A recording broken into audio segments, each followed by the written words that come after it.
আসসালামু আলাইকুম রহমতুল্লাহ। জাতীয় নাগরিক পার্টির অর্থের উৎস পাওয়া গিয়েছে।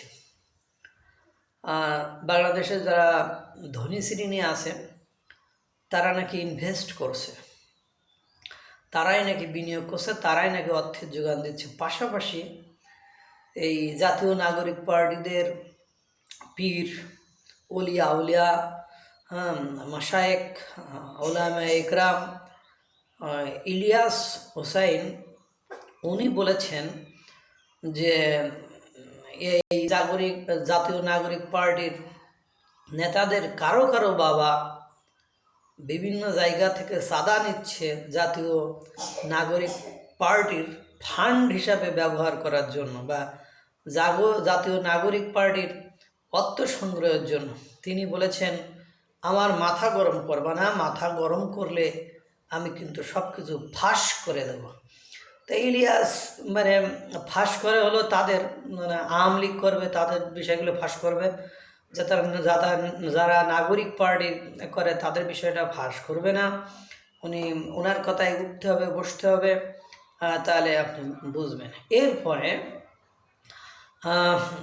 জাতীয় নাগরিক পার্টির আহ্বায়ক নাহিদ ইসলাম উনি বলেছেন যে আমাদের ফান্ডের জন্য বা কার্যালয় গঠন করার জন্য আমরা ক্রাউড ফান্ডের ব্যবস্থা করব। এই যে বন্যার সময় যেভাবে ওরা সিস্টেম করেছিল যে জনগণ সেখানে টাকা দেবে, কিন্তু সেই জনগণের সেই টাকার আজও কোনো হিসাব মেলে নাই।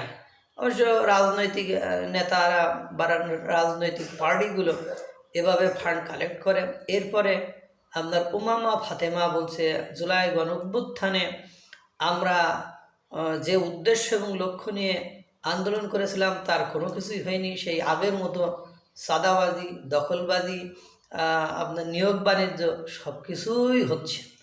এবং উমামা ফাতেমা আপনি জানেন বিভিন্ন মিডিয়াতে টকশো করে বেড়ায়।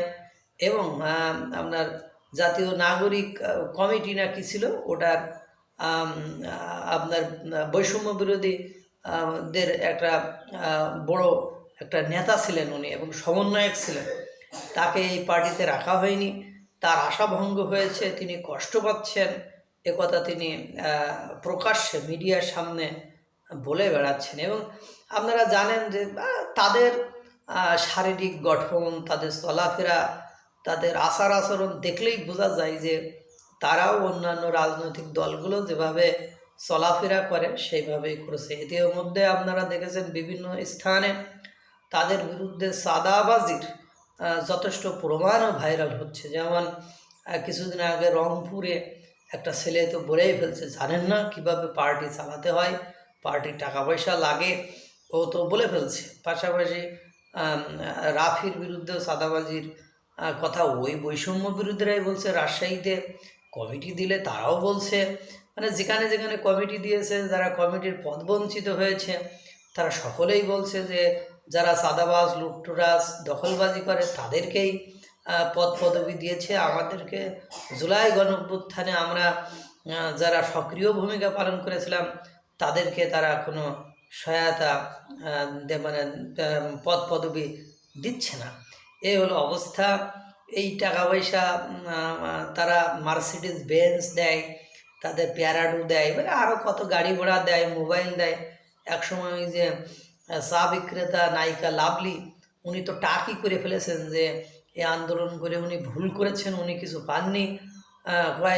মানে আমার কাছ থেকে যারা বা আমার কাছ থেকে এসে যারা পানি চেয়ে নিত তারা এখন আমাদের সাথে কথাই বলে না। তারা তাদের পানি খাওয়ার টাকা ছিল না, তারা এখন দামি দামি মোবাইল, গাড়ি এইগুলো ব্যবহার করে। তারা এখন মানে দামি দামি জামা কাপড় ব্যবহার করে, বুঝতেই পারছেন।